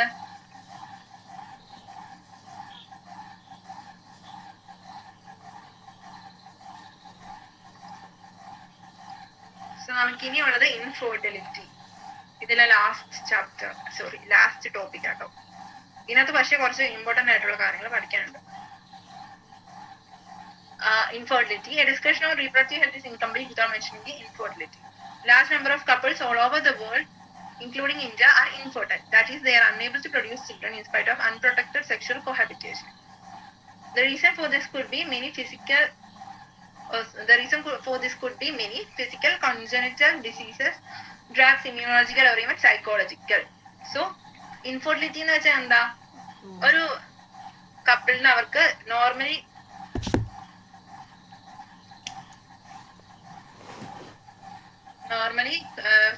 കുട്ടികൾ ഉണ്ടാവാത്ത അവസ്ഥയാണ് ഇൻഫെർട്ടിലിറ്റി എന്ന് പറയുന്നത്.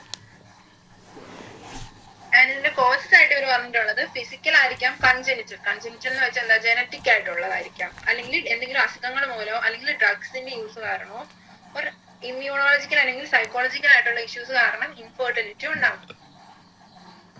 പിന്നെ ഇന്ത്യയില് ഫീമെയിൽസിനെയാണ് മോസ്റ്റ്ലി ബ്ലെയിം ചെയ്യുന്നത്. ലൈക്ക് ഇൻഫെർട്ടിലിറ്റി ഉണ്ടെങ്കിൽ മോസ്റ്റ്ലി ഫീമെയിൽസിനെ ആയിരിക്കും അതിനെ ബ്ലെയിം ചെയ്യുന്നത്. ആൻഡ് ഓൾസോ പിന്നെന്താ ഇൻഫെർട്ടിലിറ്റി കോസ് ഏത് പാർട്ട്ണറിനും വേണേലും ആകാം. അതായത് മെയിൽ പാർട്ട്ണറിനോ അല്ലെങ്കിൽ ഫീമെയിൽ പാർട്ട്ണറിനോ എന്തെങ്കിലും ഇഷ്യൂ ഉള്ളതുകൊണ്ട് ഇൻഫെർട്ടിലിറ്റി വരാനുള്ള ചാൻസസ് ഉണ്ട്. Specialized healthcare units, infertility clinic could help in diagnosis and corrective treatment of some of these disorders and enable this couple to have children. So, infertility clinicന്റെ പ്രത്യേകത എന്താ, അവര് infertility എന്ന് പറയുന്ന ഇഷ്യൂവിന് വേണ്ടി പ്രത്യേകമായിട്ടുള്ള ഒരു ഹെൽത്ത് കെയർ യൂണിറ്റ് ആണ് ഇൻഫെർട്ടിലിറ്റി ക്ലിനിക്. അവർക്ക് എന്തൊക്കെ ചെയ്യാൻ പറ്റും, ഡയഗ്നോസിസ് ചെയ്യാനും പറ്റും, എന്താണ് ഇഷ്യൂ എന്ന് ഡയഗ്നോസിസ് ചെയ്യാനും, അതുപോലെ തന്നെ അതിന് കറക്റ്റീവ് ട്രീറ്റ്മെന്റിനും ഇൻഫെർട്ടിലിറ്റി ക്ലിനിക്കിന് സാധിക്കും. However, when such corrections are not possible, this couple could be assisted to have children through certain special techniques or commonly known as assisted reproductive technologies or ART. ഇത് important ആണ്. Assisted reproductive technology important. So normally അവർക്ക് എന്താ എന്തെങ്കിലും corrections വഴിയും കൂടി children's ഉണ്ടാവുന്നില്ലെങ്കിൽ അവർക്ക് choose ചെയ്യാൻ പറ്റുന്ന ഒരു മെത്തേഡാണ് അസിസ്റ്റഡ് റീപ്രൊഡക്റ്റീവ് ടെക്നോളജീസ് അല്ലെങ്കിൽ ART. അതിൽ നമുക്ക് ഒരു 4-5 ടൈപ്പ് ഓഫ് മെത്തേഡ്സ് പഠിക്കാനുണ്ട്. അതിൽ ഫസ്റ്റ് വൺ ആണ് ഇൻ വിട്രോ ഫെർട്ടിലൈസേഷൻ അല്ലെങ്കിൽ IVF. So IVF or fertilization outside the body in almost similar condition as the body followed by embryo transfer is one of such method. In this method popularly known as the test tube baby program. ഈ programme അല്ലെങ്കിൽ in vitro fertilisation പറയുന്ന മറ്റൊരു പേരാണ് test tube baby programme. അതെന്താ അങ്ങനെ പറയുന്നത്? ഇവിടെ എന്താ പറ്റുന്നത്? ഇവിടെ ബോഡിയുടെ വെളിയിൽ അല്ലെങ്കിൽ ഒരു ലബോറട്ടറി കണ്ടീഷനിലാണ് അവിടെ ഫെർട്ടിലൈസേഷൻ നടക്കുന്നത്. അതുകൊണ്ടാണ് ടെസ്റ്റ് ട്യൂബ് ബേബി അല്ലെങ്കിൽ ഇൻ വിട്രോ ഫെർട്ടിലൈസേഷൻ എന്ന് പറയുന്നത്. ഇൻ വിട്രോ എന്ന് വെച്ചാൽ ഔട്ട്സൈഡ് ദ ബോഡി. സോ ഇവിടെ എന്താ സംഭവിക്കുന്നത്? ഫെർട്ടിലൈസേഷൻ ബോഡിയുടെ പുറത്തായിരിക്കും സംഭവിക്കുന്നത്. ആൻഡ് ആ പുറത്തുള്ള കണ്ടീഷൻ എങ്ങനെയായിരിക്കും? ഹ്യൂമൻ ബോഡിയിലുള്ള കണ്ടീഷൻസ് തന്നെ സിമിലർ ആയിട്ടുള്ള കണ്ടീഷൻസ് ആയിരിക്കും പുറത്തും ഉണ്ടാകുന്നത്. ആൻഡ് അങ്ങനെ എന്ത് ചെയ്യും അവര്? ഓക്കെ, ആദ്യം എന്താ ചെയ്യുന്നത്? Ova from the female or the donor and sperm from the husband or the male are collected and induced to form zygote under stimulated conditions in the laboratory. The zygote or early embryos with up to 8 blastomeres could then be transformed into fallopian tubule. So in vitro fertilization എന്ത് ചെയ്യും? Ovum cell അല്ലെങ്കിൽ egg സെല്ലിനെയും അതിന്റെ ഒപ്പം തന്നെ sperm സെല്ലിനെയും collect ചെയ്തിട്ട് അതിനെ laboratory കണ്ടീഷൻസിൽ വെച്ച് fertilisation നടത്തി സൈഗോട്ട് ഫോം ചെയ്യും. എന്നിട്ട് ഈ സൈഗോട്ടിന് എന്ത് ചെയ്യും? എംബ്രിയോ ട്രാൻസ്ഫർ വഴി തിരിച്ച് മദറിന്റെ ബോഡിയിലേക്ക് പ്ലാന്റ് ചെയ്യും. ഇതിനെയാണ് IVF ആൻഡ് എംബ്രിയോ ട്രാൻസ്ഫർ എന്ന് പറയുന്നത്. സോ ആദ്യം ഓവും സ്പേമും കളക്ട് ചെയ്ത് അതിനെ സൈഗോട്ട് ആക്കും. ഫെർട്ടിലൈസേഷൻ നടക്കും ലാബിൽ വെച്ച്. ആൻഡ് ദെൻ സൈഗോട്ടിനെ അല്ലെങ്കിൽ ഡിവൈഡ് ചെയ്ത് തുടങ്ങിയ ബ്ലാസ്റ്റോമിയറിനെ ഫാലോപ്പിയൻ ട്യൂബ്യൂളിനകത്തേക്ക് ട്രാൻസ്ഫർ ചെയ്യും. സോ ഈ ഫെർട്ടിലൈസേഷൻ നടന്ന ആ സെൽസ് അത് ഓൾമോസ്റ്റ് 8 സെല്ല് വരെ ഉള്ള ഒരു കണ്ടീഷൻ, അതായത് ഒരു സെല്ലുള്ള സൈഗോട്ട് തൊട്ട് 8 ബ്ലാസ്റ്റോമിയർ ഉള്ള കണ്ടീഷൻ വരെ ആവുമ്പോൾ എന്താ ചെയ്യുന്നത്? അതിനെ ഫാലോപ്പിയൻ ട്യൂബ്യൂളിനകത്തേക്കാണ് ട്രാൻസ്ഫർ ചെയ്യുന്നത്. സോ അന്നേരം പറയുന്ന പേരാണ് സൈഗോട്ട് ഇൻട്രാ ഫാലോപ്പിയൻ ട്രാൻസ്ഫർ. അത് important. ZIFT zygote intra fallopian transfer. അവിടെ എന്താ ചെയ്യുന്നത്? സൈഗോട്ടിനെ അല്ലെങ്കിൽ എംബ്രിയോനെ 8 ബ്ലാസ്റ്റോമിയർ വരെയുള്ള എംബ്രിയോനെ ഫാലോപ്പിയൻ ട്യൂബ്യൂളിനകത്തേക്ക് ട്രാൻസ്ഫർ ചെയ്യും. അത് ആ പേര് തന്നെ ഉണ്ടല്ലോ, സൈഗോട്ടിനെ ആയിരിക്കും. അതുപോലെ തന്നെ ഫാലോപ്പിയൻ ട്യൂബ്യൂളിലേക്കായിരിക്കും ട്രാൻസ്ഫർ ചെയ്യുക. Zygote intra fallopian transfer. ഇനി ഇൻ കേസ് എന്താ 8 കൂടുതൽ മോർ ദാൻ 8 ബ്ലാസ്റ്റോമിയസ് ഉണ്ടെങ്കിൽ അവർ എങ്ങോട്ടാണ് ട്രാൻസ്ഫർ ചെയ്യുന്നത്? യൂട്രസിനകത്തേക്കായിരിക്കും ട്രാൻസ്ഫർ ചെയ്യുക. അതിന് പറയുന്ന പേരാണ് ഇൻട്രാ യൂട്രൈൻ ട്രാൻസ്ഫർ. ഈ സെല്ലിന്റെ നമ്പർ ഒന്ന് ഓർത്തേക്കണം കേട്ടോ. Zygote or early embryo with up to 8 blastomeres, 8 blastomere വരെയുള്ള കണ്ടീഷൻ ആണെങ്കിൽ എന്ത് ചെയ്യും? ZIFT zygote intra fallopian transfer ചെയ്യും. അതേസമയം 8 സെല്ലിനേക്കാളും മുകളിലുള്ള കണ്ടീഷനിലാണ് നമ്മൾ ആ എംബ്രിയോനെ ട്രാൻസ്ഫർ ചെയ്യുന്നതെങ്കിൽ അതിന് യൂട്രസിനകത്തേക്ക് ട്രാൻസ്ഫർ ചെയ്യും. ആ പ്രോസസ്സിന് പറയുന്ന പേരാണ് ഇൻട്രാ യൂട്രൈൻ ട്രാൻസ്ഫർ. സോ അങ്ങനെ ആ ട്രാൻസ്ഫർ ചെയ്ത ബ്ലാസ്റ്റോമിയർ എന്ത് ചെയ്യും? അത് ബാക്കി ഡെവലപ്മെന്റ് നോർമലി തന്നെ ആ ഒരു യൂട്രസിനകത്ത് വെച്ച് നടന്ന് നോർമൽ ബേബിയെ തന്നെ ഡെലിവറി ആകും. Embryos formed by in vivo fertilization, fusion of gametes within the female also could be used for such transfer to assist those females who cannot conceive. So in vitro എന്ന് വെച്ചാൽ outside the body ലാബിൽ വെച്ചായിരിക്കും fertilisation നടക്കുക. In Vivo എന്ന് വെച്ചാൽ എന്താ? In Vivo എന്ന് വെച്ചാൽ അവിടെ ഫെർട്ടിലൈസേഷൻ ബോഡിക്ക് ഉള്ളിൽ വെച്ചായിരിക്കും നടക്കുന്നത്. അതായത് ഫീമെയിലിന്റെ ബോഡിക്ക് ഉള്ളിൽ വെച്ചായിരിക്കും ഫെർട്ടിലൈസേഷൻ ഫ്യൂഷൻ ഓഫ് ഗാമേറ്റ്സ് നടക്കുന്നത്. അങ്ങനെ ഫ്യൂസ് ആയ ആ സൈഗോട്ടിനെ മറ്റൊരു ഫീമെയിലിന്റെ ഉള്ളിലേക്കായിരിക്കും അതിനെ ട്രാൻസ്ഫർ ചെയ്യുക. അതിനെയാണ് ഇൻ വിവോ. ഇൻ വിവോ എന്ന് വെച്ചാൽ in the body, inside the body. In vitro എന്ന് വെച്ചാൽ ഔട്ട്സൈഡ് ദ ബോഡി. അങ്ങനെ ഇൻ വിവോ ഫെർട്ടിലൈസേഷൻ കഴിഞ്ഞിട്ട് അത് ബാക്കി ഒന്നല്ലേ സിഫ്റ്റ് ആയിരിക്കും അല്ലെങ്കിൽ IUT ആയിരിക്കും ഫോളോ ചെയ്യുന്നത്. ക്ലിയർ ആണോ ഇത്?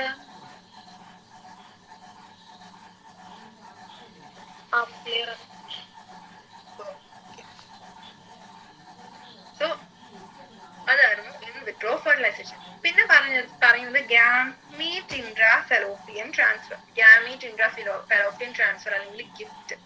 ഈ പേരൊക്കെ ഓർത്തിരിക്കണം കേട്ടോ, അത് ഇമ്പോർട്ടന്റ് കൺഫ്യൂഷൻ ആണ്. സിഫ്റ്റ് എന്ന് വെച്ചാൽ zygote intra fallopian transfer, gift എന്ന് വെച്ചാൽ ഗാമീറ്റ് ഇൻട്രാ ഫെലോപ്പിയൻ ട്രാൻസ്ഫർ.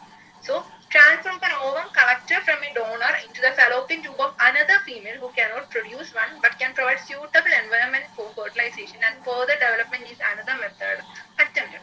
ഈ ഗിഫ്റ്റിൽ എന്താ പറ്റുന്നതെന്ന് വെച്ചാൽ ഡോണർ, അതായത് ഒരു ഫീമെയിൽ എന്ത് പറ്റുന്നില്ല, അവർക്ക് ഗാമേറ്റ് ഓവത്തിന് എക്സലിനെ പ്രൊഡ്യൂസ് ചെയ്യാൻ പറ്റാത്തൊരു കണ്ടീഷൻ ഉണ്ട്.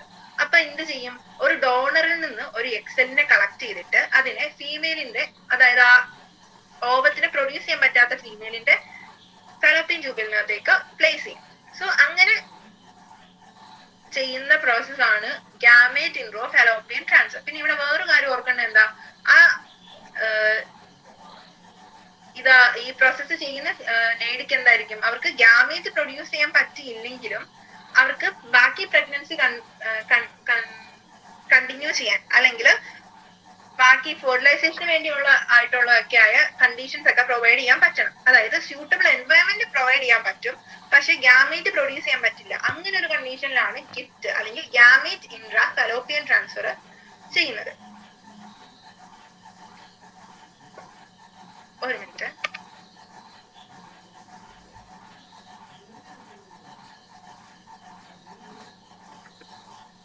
ഇത്രയും ക്ലിയർ ആണോ?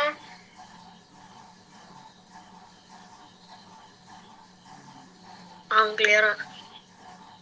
സോ അടുത്തതാണ് intracytoplasmic sperm infection, ICSI. So ഇവിടെ എന്താ സംഭവിക്കുന്നത്, ഇതും ലാബിൽ തന്നെയായിരിക്കും എംബ്രിയോ ഫോം ചെയ്യുന്നത്. അവിടെ എന്താ പറ്റുന്നത്, അവിടെ നോർമൽ ഫെർട്ടിലൈസേഷൻ നടക്കാത്തതുകൊണ്ട് ഓവത്തിന്റെ അകത്തേക്ക് സ്പേം സെല്ലിനെ ഇൻജെക്ട് ചെയ്യും. ഇതിന്റെ നിങ്ങൾ ഡയഗ്രാം, ഇതിന്റെ പടമൊക്കെ കണ്ടിട്ടുണ്ടോ എവിടെയെങ്കിലൊക്കെ? സ്പേം സെല്ലിനെ എന്താ ചെയ്യുന്നത്, ഓവത്തിനകത്തേക്ക് ഇൻജെക്ട് ചെയ്യും. സോ അതിനെയാണ് ഇൻട്രാസൈറ്റോപ്ലാസ്മിക് സ്പേം ഇൻജെക്ഷൻ. എക്സെലിന്റെ സൈറ്റോപ്ലാസത്തിനകത്തേക്ക് സ്പേം സെല്ലിനെ ഇൻജെക്ട് ചെയ്യുന്നു. ആ പ്രോസസ് ആണ് ICSI. ഇത് നടക്കുന്നത് ലബോറട്ടറി വെച്ച്, അതായത് ഇൻവിട്രോ ആയിട്ടുള്ള കണ്ടീഷൻസ് വെച്ചായിരിക്കും ഈ ICSI നടക്കുന്നത്. Sperm is directly injected into the ovum. Infertility cases either due to inability of the male partner to inseminate the female or due to very low sperm counts in the ejaculation could be corrected by artificial insemination technique. In this technique, the semen collected either from the husband or a healthy donor is artificially introduced either into the vagina or the uterus of the female. So pinna type ആണ് എന്താ, artificial insemination. Artificial insemination എന്താ ചെയ്യുന്നത്, അവിടെ mail പാർട്ട്ണർക്ക് ഒന്നല്ലെങ്കിൽ സ്പേമിന്റെ count കുറവോ അല്ലെങ്കിൽ അവർക്ക് insemination നടത്താനുള്ള കപ്പാസിറ്റി ഇല്ലാത്ത സമയത്ത് കണ്ടീഷൻ ആണെങ്കിൽ എന്ത് ചെയ്യും, ആർട്ടിഫിഷ്യൽ ആയിട്ട് ഇൻസെമിനേഷൻ നടക്കും. അല്ലെങ്കിൽ ഒരു ഡോണറിന്റെ സ്പേം സെൽസ് യൂസ് ചെയ്ത് അവിടെ ഇൻസെമിനേഷൻ നടത്തും. അതിനെയാണ് ആർട്ടിഫിഷ്യൽ ഇൻസെമിനേഷൻ എന്ന് പറയാം. അതിൽ തന്നെ യൂട്രസിനകത്തേക്ക് ഇൻസെമിനേഷൻ നടത്തുന്ന ആ പ്രോസസ്സിന് പറഞ്ഞ പേരാണ് intrauterine insemination. So sperm സെൽസിനെ കളക്ട് ചെയ്ത് അതിനെ യൂട്രസിലേക്കോ അല്ലെങ്കിൽ വജൈനയിലേക്കോ ഇൻട്രൊഡ്യൂസ് ചെയ്യുന്ന ആ പ്രോസസ്സിന് പറയുന്ന പേരാണ് IUI, ഇൻട്രാ യൂട്രൈൻ ഇൻസെമിനേഷൻ. അതൊരു ടൈപ്പ് ഓഫ് ആർട്ടിഫിഷ്യൽ ഇൻസെമിനേഷൻ ആണ് കേട്ടോ. ഇത്രയും ക്ലിയർ അല്ലേ? Clear. Though options are many, all these techniques require extremely high precision handling by specialized professionals and expensive instrumentation. Therefore, these facilities are presently available only in very few centers of the country. Obviously, their benefit is affordable to only a limited number of people. Emotional, religious, and social factors also deterrent in the adoption of these methods. Since the ultimate aim of these procedures is to have children, in India we have so many orphaned and destitute children who would probably not survive till maturity unless taken care of. Our laws permit legal adoption and is yet as one of the best methods for couple looking for parenthood. So conclusion ആയിട്ട് അവർ പറഞ്ഞിട്ടുള്ളത് എന്താ, ഈ artificial ആയിട്ടുള്ള reproductive technologies ഒക്കെ കോസ്റ്റ്ലിയാണ്. കാരണം എന്താ, അതിന് highly precision ആയിട്ടുള്ള കണ്ടീഷൻ വേണം. അതുപോലെ തന്നെ ഇതിനായിട്ട് സ്പെഷ്യലൈസ്ഡ് ആയിട്ടുള്ള പ്രൊഫഷണൽസ് വേണം. അതുപോലെ തന്നെ ഇത് യൂസ് ചെയ്യുന്ന മെഷീനറീസ് ഒക്കെ എന്താ വളരെ എക്സ്പെൻസീവ് ആയിട്ടുള്ളത്. അതുകൊണ്ട് തന്നെ അല്ലെങ്കിൽ അസിസ്റ്റഡ് റീപ്രൊഡക്റ്റീവ് ടെക്നോളജീസിന്റെ കോസ്റ്റും വളരെ കൂടുതലായിരിക്കും. സോ അതുകൊണ്ട് തന്നെ അത് ഒരു ലിമിറ്റഡ് നമ്പർ ഓഫ് ആൾക്കാർക്ക് മാത്രമേ കറന്റ് അത് ആ ഒരു അഡ്വാൻറ്റേജ് കിട്ടുന്നുള്ളൂ. സോ നമ്മുടെ നേഷനിൽ വേറെ എന്തൊക്കെ ലോസ് ഉണ്ട്? ഓർഫൻഡ് ആയിട്ടുള്ള അല്ലെങ്കിൽ ഡെസ്റ്റിറ്റ്യൂഡ് ആയിട്ടുള്ള ചിൽഡ്രൻസിനെ അഡോപ്റ്റ് ചെയ്യാനുള്ള അഡോപ്റ്റ് ചെയ്യാൻ നമ്മുടെ ലോസ് പെർമിറ്റ് ചെയ്യുന്നുണ്ട്. സോ പേരൻഹുഡ്, അതായത് ഒരു കുട്ടി വേണമെന്ന് ആഗ്രഹിക്കുന്നവർക്ക് എന്ത് ചെയ്യാനും പറ്റും? അഡോപ്റ്റ് ചെയ്യാനും പറ്റും. എത്രയായിരുന്നു റീപ്രൊഡക്റ്റീവ് ഹെൽത്തിൽ പറയാനുണ്ടായിരുന്നത്? സോ ഇൻഫെർട്ടിലിറ്റിയില് ഹെൽപ്പ് കറക്റ്റ് ചെയ്യാനായിട്ട് യൂസ് ചെയ്യുന്ന മെത്തേഡ്സ് ആയിരുന്നു അസിസ്റ്റഡ് റീപ്രൊഡക്റ്റീവ് ടെക്നോളജി. അതിൽ നമ്മൾ ആദ്യം പറഞ്ഞത് ഇൻവെട്രോ ഫെർട്ടിലൈസേഷൻ എന്താണെന്ന്. Fertilisation outside the body that are similar in condition to that of the body. ബോഡിയിൽ അകത്തെ കണ്ടീഷൻ പോലെയുള്ള കണ്ടീഷൻസ് പ്രൊവൈഡ് ചെയ്ത് ബോഡിയുടെ പുറത്ത് വെച്ച്, അതായത് ഒരു ലാബിൽ വെച്ച് ഫെർട്ടിലൈസേഷൻ നടത്തുന്നതിനായിരുന്നു ഇൻ വിട്രോ ഫെർട്ടിലൈസേഷൻ എന്ന് പറയാ. ഈ ഇൻ വിട്രോ ഫെർട്ടിലൈസേഷൻ കഴിഞ്ഞ് ഉണ്ടാവുന്ന എംബ്രിയോനെ മദറിന്റെ ബോഡിയിലേക്ക് ട്രാൻസ്ഫർ ചെയ്യുന്ന പ്രോസസ്സിന് പറയുന്ന പേരായിരുന്നു എംബ്രിയോ ട്രാൻസ്ഫർ അല്ലെങ്കിൽ ഈറ്റ്. ആൻഡ് ഈ ഇൻവിട്രോ ഫെർട്ടിലൈസേഷന് പറയുന്ന മറ്റൊരു പേരാണ് ടെസ്റ്റ് ടു ബേബി പ്രോഗ്രാം. പിന്നെ നമ്മൾ 2 ടൈപ്പ് ഓഫ് IVF പറഞ്ഞു. ഒന്ന് സ്വിഫ്റ്റ് എന്താ പറ്റുന്നത്? അവിടെ എംബ്രിയോ അല്ലെങ്കിൽ 8 സെല്ല് വരെയുള്ള ബ്ലാസ്റ്റോമിയർ ആയിരിക്കും ഫെലോപ്പിയൻ ട്യൂബിലേക്ക് ട്രാൻസ്ഫർ ചെയ്യുക. അതിനെയായിരുന്നു സൈഗോട്ട് ഇൻട്രാഫെലോപ്പിയൻ ട്രാൻസ്ഫർ എന്ന് പറയുന്നത്. പിന്നെ 8 ബ്ലാസ്റ്റോമിയസിന് അധികമായിട്ടുള്ള കണ്ടീഷനിലാണെങ്കിലോ അന്നേരം അതിനെ യൂട്രസിനകത്തേക്ക് ട്രാൻസ്ഫർ ചെയ്യും. അതിന് പറയുന്ന പേരായിരുന്നു ഇൻട്രാ യൂട്രൈൻ ട്രാൻസ്ഫർ. പിന്നെ പറയുന്നത് ഗാമേറ്റ് ഇൻട്രാ ഫെലോപ്പിയൻ ട്രാൻസ്ഫർ. അവിടെ ഗാമേറ്റ്സിനെ എന്ത് ചെയ്യും? ഗാമേറ്റ്സിനെ ഫെലോപ്പിയൻ ട്യൂബുകളിലേക്ക് ട്രാൻസ്ഫർ ചെയ്യും. ഏത് കണ്ടീഷനിൽ? ആ ഫീമെയിലിന് എക്സലിനെ പ്രൊഡ്യൂസ് ചെയ്യാൻ പറ്റാത്ത കണ്ടീഷൻ, അതായത് എക്സലിനെ പ്രൊഡ്യൂസ് ചെയ്യാൻ പറ്റാത്ത ഫീമെയിലിന്റെ ബോഡിയിലേക്ക് ഒരു ഡോണറിന്റെ ഓവത്തിനെ ഇൻട്രൊഡ്യൂസ് ചെയ്ത് അങ്ങനെ ഫെർട്ടിലൈസേഷൻ നടത്തുന്നതാണ് ഗിഫ്റ്റ് അല്ലെങ്കിൽ ഗാമേറ്റ് ഇൻട്രാ ഫെലോപ്പിയൻ ട്രാൻസ്ഫർ എന്ന് പറയാം.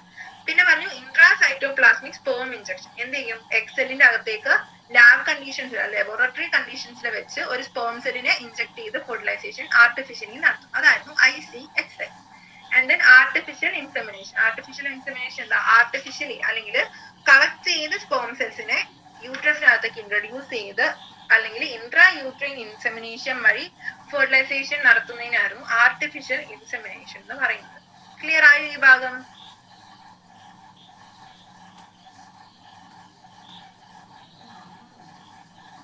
ഓക്കെ, കുഴപ്പമില്ല. ഓക്കെ, എക്സസൈസിന്റെ ക്വസ്റ്റ്യൻസും കൂടെ നോക്കാം കേട്ടോ. എല്ലാവരുടെയും ഫസ്റ്റ് ക്വസ്റ്റ്യനെ ഇത് തന്നെയാണോ നോക്കി വെക്കണേ. പഴയ ടെക്സ്റ്റ് ബുക്ക് തന്നെയല്ലേ എല്ലാവർക്കും?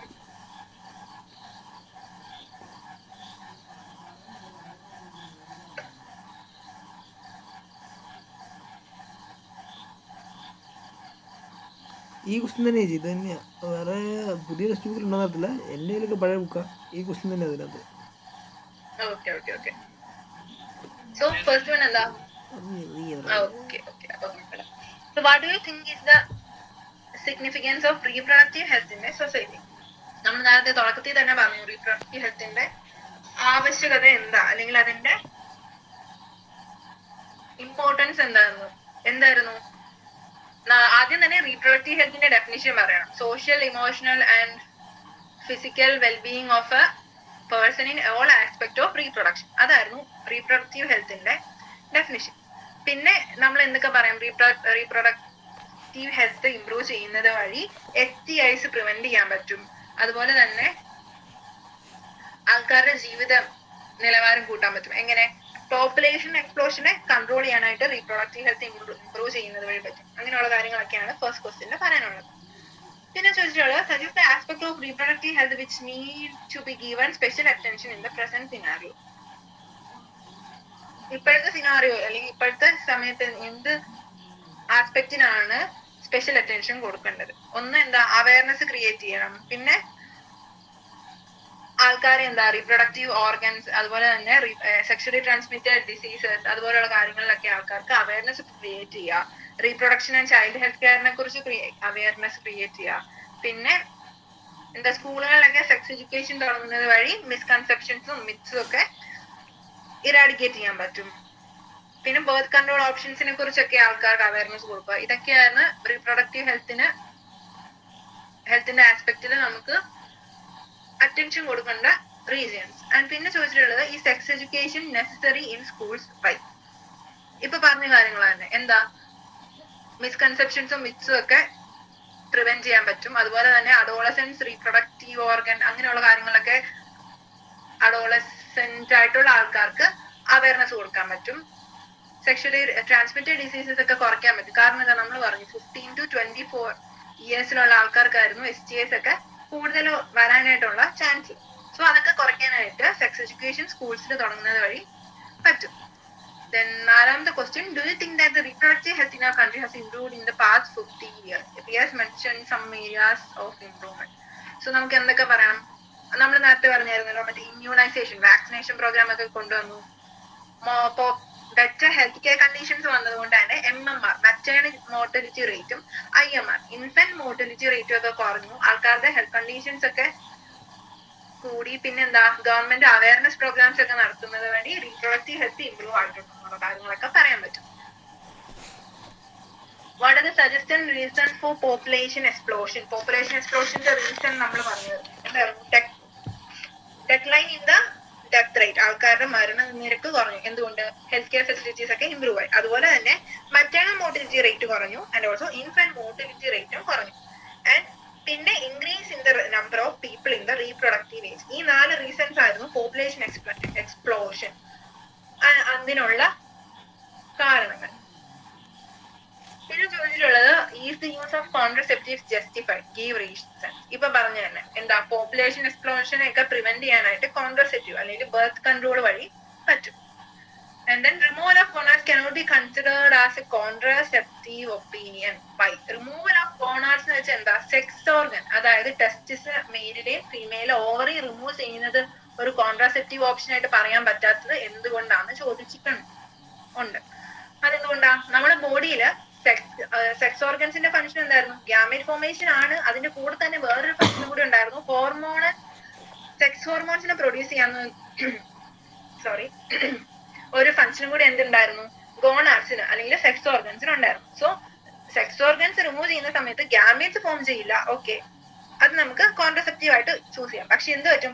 ഹോർമോണൽ ഇംബാലൻസ് ഉണ്ടാവാനായിട്ടുള്ള ചാൻസസ് കൂടി ഉണ്ട്.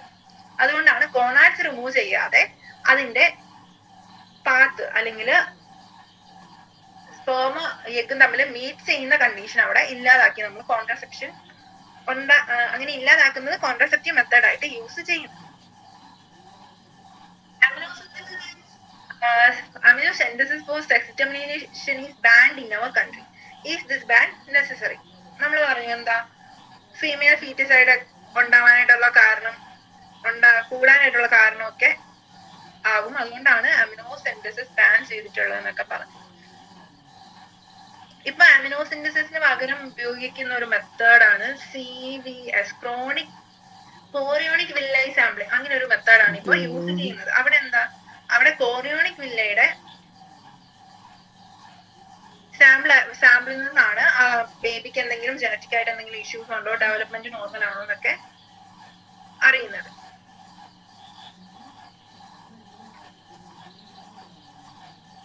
Suggest some methods to assist infertile couple to have children. ഇവിടെ എന്താ പറയണ്ടേ? നമ്മളിപ്പോ പറഞ്ഞ ആർട്ട് അല്ലെങ്കിൽ അസിസ്റ്റഡ് റീപ്രൊഡക്റ്റീവ് ടെക്നിക്കിന്റെ കാര്യമാണ് ഇവിടെ പറയേണ്ടത്. പിന്നെ what are the measures one has to take to prevent from contracting STD? നമ്മൾ ആ ലാസ്റ്റ് പറഞ്ഞ 3 പോയിന്റ്സിലെ അത് അതേപടി പറഞ്ഞു. എന്തൊക്കെയായിരുന്നു? ഒന്ന്, സെക്ഷൽ ഇന്റർകോഴ്സ് അൺനോൺ ആൾക്കാരുമായിട്ടുള്ളത് പ്രിവെന്റ് ചെയ്യുക. പിന്നെ പ്രിക്കോഷൻസ് യൂസ് ചെയ്യുക, അതായത് കോണ്ടംസ് യൂസ് ചെയ്യുക. And also early detection and cure, അതുവഴിയും STDs അല്ലെങ്കിൽ STIs പ്രിവെന്റ് ചെയ്യാൻ പറ്റും. പിന്നെ വേറെ എന്താ? ബ്ലഡ് ട്രാൻസ്ഫ്യൂഷൻ നടത്തുന്ന സമയത്ത് ഇൻഫെക്റ്റഡ് പേഴ്സൺ ആണോ അല്ലയോ എന്ന് ചെക്ക് ചെയ്യണം. പിന്നെ സർജിക്കൽ ഇൻസ്ട്രുമെന്റ്സും ഇഞ്ചക്ഷൻ യൂസ് ചെയ്യുന്ന നീഡിൽസും ഒന്നും ഷെയർ ചെയ്യരുത്. അതായത് ഒരാൾ യൂസ് ചെയ്ത നീഡിൽസോ അതുപോലെയുള്ള സർജിക്കൽ ഇൻസ്ട്രുമെന്റ്സോ ഒന്നും മറ്റൊരാൾ യൂസ് ചെയ്യാൻ പാടില്ല. പിന്നെ true or false with explanation. Okay, abortions could happen spontaneously too. Yes, true ആണോ ഫോൾസ് ആണോ?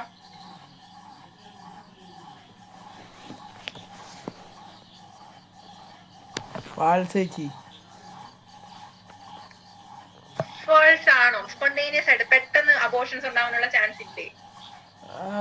അങ്ങനെ ചോദിച്ചാൽ ഉണ്ട്. ഉണ്ട്. ട്രൂ ആട്ടോ ഉത്തരം. അതെന്താ, നമ്മൾ നേരത്തെ പറഞ്ഞു വോളണ്ടറി ആയിട്ട് ഒരാള് സ്വയമേ ഒരു തീരുമാനം എടുത്ത് അബോർട്ട് ചെയ്യുന്നതിനായിരുന്നു എന്ത് മെഡിക്കൽ ടെർമിനേഷൻ ഓഫ് പ്രഗ്നൻസി അല്ലെങ്കിൽ ഇൻഡ്യൂസ്ഡ് അബോർഷൻ എന്ന് പറയുന്നത്. അപ്പൊ ആ ടേം വരുന്നതുകൊണ്ട് കൺഫ്യൂസ് ആണ്. ഇൻഡ്യൂസ്ഡ് അബോർഷൻ എന്താ, അത് നാച്ചുറലി ഉണ്ടാവുന്നതല്ല. നാച്ചുറലി ഉണ്ടാവാതെ നമ്മളായിട്ടൊരു മെത്തേഡ് വഴി ഇൻഡ്യൂസ് ചെയ്യുന്നതുകൊണ്ടാണ് അതിന് ഇൻഡ്യൂസ്ഡ് അബോർഷൻ എന്ന് പറയാം. സോ നോർമൽ അബോർഷൻ എങ്ങനെയാ സ്പോണ്ടേനിയസ് ആയിട്ടും ഹാപ്പൻ ചെയ്യാനായിട്ടുള്ള ചാൻസസ് ഉണ്ട്. So abortions can happen spontaneously. അതെന്താ, അത് ട്രൂ ആണ് കേട്ടോ. ആൻഡ് നെക്സ്റ്റ് വൺ ആണ് infertility is defined as the inability to produce a viable offspring and is always due to abnormalities defects in the female partner. ഇതില് first portion അവർ പറഞ്ഞിട്ടുള്ളത് എന്താ, infertility is defined as the inability to produce viable offsprings. അതെന്താ, അത് correct. Viable ആയിട്ടുള്ള ഓഫ്സ്പ്രിങ്സിന്, അതായത് ഒരു കപ്പിളിന് children ഉണ്ടാവാത്ത ഒരു കണ്ടീഷനായിരുന്നു നോർമലി കോയിറ്റസ് വഴി ചിൽഡ്രൻ ഉണ്ടാവാത്ത കണ്ടീഷനാണ് ഇൻഫെർട്ടിലിറ്റി എന്ന് പറയുന്നത്. പക്ഷേ രണ്ടാമത്തെ പാർട്ടിൽ ഒരു പ്രശ്നമില്ലേ, അത് എല്ലാ സമയത്തും ഓൾവേസ് അത് ഫീമെയിൽ പാർട്ട്ണറിന്റെ അബ്നോർമാലിറ്റി കാരണമാണോ? അല്ല. മേ ബി ഫീമെയിൽ പാർട്ട്ണറിന്റെ അബ്നോർമാലിറ്റി കാരണവും ഇൻഫെർട്ടിലിറ്റി ഉണ്ടാവാം. അതുപോലെ തന്നെ മെയിൽ പാർട്ട്ണറിന്റെ ഡിഫക്റ്റോ അബ്നോർമാലിറ്റിയോ കാരണം ഇൻഫെർട്ടിലിറ്റി ഉണ്ടാവും. അതുകൊണ്ട് ഓൾവേസ് അവിടെ പറയാൻ പറ്റും. അതുകൊണ്ട് ആ സ്റ്റേറ്റ്മെന്റ് എന്താ, ആ സ്റ്റേറ്റ്മെന്റ് ഫോൾസ് ആയിട്ടുള്ള സ്റ്റേറ്റ്മെന്റ് ആണ്. And complete lactation could help as A natural method of contraception. So ഇതെന്താ, ലാക്ടേഷനിലെ അമെനൂറിയയുടെ കാര്യം പറഞ്ഞല്ലേ. സോ അത് നാച്ചുറൽ മെത്തേഡ് ആയിട്ട് ഓഫ് കോൺട്രസെപ്ഷൻ ആയിട്ട് യൂസ് ചെയ്യാൻ പറ്റും, പക്ഷെ 6 മാസത്തേക്ക് മാത്രമേ യൂസ് ചെയ്യാൻ പറ്റുള്ളൂ. സോ അതുകൊണ്ട് നമുക്കത് ഫോൾസ് ആണെന്ന് പറയാം. അതെന്താ, പെർമനന്റ് മെത്തേഡ് അല്ല, നാച്ചുറൽ മെത്തേഡ് അല്ല.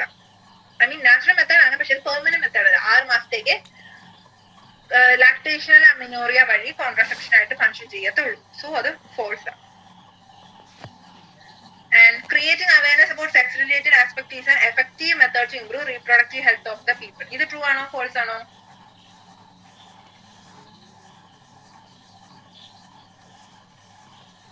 ട്രൂ ആണ്. ട്രൂ ആണ് കേട്ടോ. സോ അവയർനെസ് ക്രിയേറ്റ് ചെയ്യുന്ന വഴി റീപ്രൊഡക്റ്റീവ് ഹെൽത്ത് നമുക്ക് ഇംപ്രൂവ് ചെയ്യാൻ പറ്റും. And 12th question, correct the following statement. Surgical method of contraception prevent gamete formation. അതെന്താ, അത് ഫോൾസ് ആണ്. കാരണം എന്താ, ഗ്യാമേറ്റ് ഫോർമേഷൻ അവിടെ തടയുന്നില്ല. ഗ്യാമേറ്റിന് മൂവ്മെന്റ് അല്ലെങ്കിൽ അതിന്റെ ഫ്ലോ ആണ് തടയുന്നത്. ഗ്യാമേറ്റ് ട്രാൻസ്ഫറിനെയാണ് സർജിക്കൽ മെത്തേഡ് വഴി തടയുന്നത്. സോ ഗ്യാമേറ്റ് ഫോർമേഷൻ അല്ല, ഗ്യാമേറ്റിന്റെ ട്രാൻസ്ഫർ അല്ലെങ്കിൽ ഗ്യാമേറ്റിന്റെ flow. And second one, all sexually transmitted diseases are completely curable. ആണോ? അല്ല. കംപ്ലീറ്റ്ലി ക്യൂറബിൾ അല്ലാത്ത STDs ഉണ്ട്. പക്ഷെ ചില STDs എന്താ, നേരത്തെ ഡിറ്റക്ട് ചെയ്താല് അതിനെ ക്യൂർ ചെയ്യാനും പറ്റും. സോ ഇത് കറക്റ്റ് ചെയ്യാൻ പറ്റും. എന്ത് പറ്റും, ഒന്നല്ലെങ്കിൽ ഇവിടെ സം സെക്ഷലി ട്രാൻസ്മിറ്റഡ് ഡിസീസസ് ആക്കിയാൽ മതി. And then oral pills are popular contraceptive among the rural women. Rural വുമനിലാണോ ഓറൽ കോൺട്രാസെപ്റ്റീവ്സ് പോപ്പുലർ? അല്ല. അവിടെ അർബൻ ആയിട്ടുള്ള, അതായത് സിറ്റീസിലുള്ള വിമനിലാണ് ഓറൽ പിൽസും കൂടുതലും പോപ്പുലർ ആയിട്ടുള്ളത്. പിന്നെ in ET technique embryos are always transferred into the uterus. ഇതെന്താ, ഇത് ഫോൾസ് ആണ്. കാരണം എന്താ, യൂട്രസിലേക്ക് തന്നെയല്ല. നമ്മൾ പറഞ്ഞു ഒന്നല്ലെങ്കിൽ ഫാലോപ്പിയൻ ട്യൂബിലേക്ക്, അതായത് സൈഗോട്ട് തൊട്ട് 8 സെല്ലുള്ള കണ്ടീഷൻ വരെ ആണെങ്കിൽ അതിനെ ഫാലോപ്പിയൻ ട്യൂബിലേക്ക് ട്രാൻസ്പോർട്ട് ചെയ്യും. അതേസമയം അത് 8 സെല്ലിന് മുകളിലുള്ള കണ്ടീഷൻ ആണെങ്കിൽ അതിനെ യൂട്രസിലേക്ക് ട്രാൻസ്ഫർ ചെയ്യും. അപ്പൊ ഇവിടെ ഓൾവേസ് ട്രാൻസ്ഫേർഡ് എന്നുള്ളത് തെറ്റാണ്. So in ET technique, embryos are transferred into the uterus when the embryos are have more than 8 cells. 8 സെല്ലിൽ കൂടുതലുള്ള കണ്ടീഷൻ ആണെങ്കിൽ യൂട്രസിലേക്ക് മാറ്റും. If the embryos are less than 8 cells, then it is transferred into the fallopian tube. അതാണ് അവിടെ വരുന്ന correction. So നമ്മള് ഈ chapter തീർത്തു. ക്ലിയർ അല്ലേ എല്ലാവർക്കും? ഡൗട്ട് എന്തെങ്കിലും ഉണ്ടോ? ഇല്ല. അടുത്തത് നമുക്ക് ബയോടെക്നോളജി സ്റ്റാർട്ട് ചെയ്യാവേ. അർജുൻ ആയിരുന്നു ക്ലാസ്സിൽ അത് തുടങ്ങിയത്.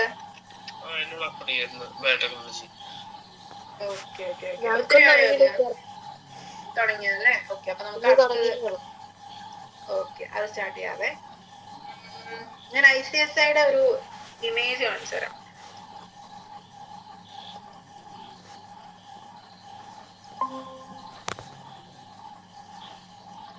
സോ ഇതാണ് ICSI.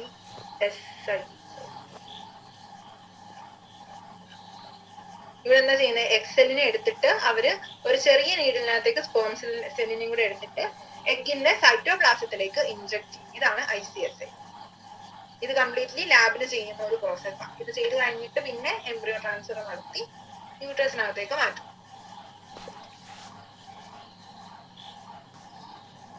ഡൗട്ട്സ് എന്തെങ്കിലും ഉണ്ടോ?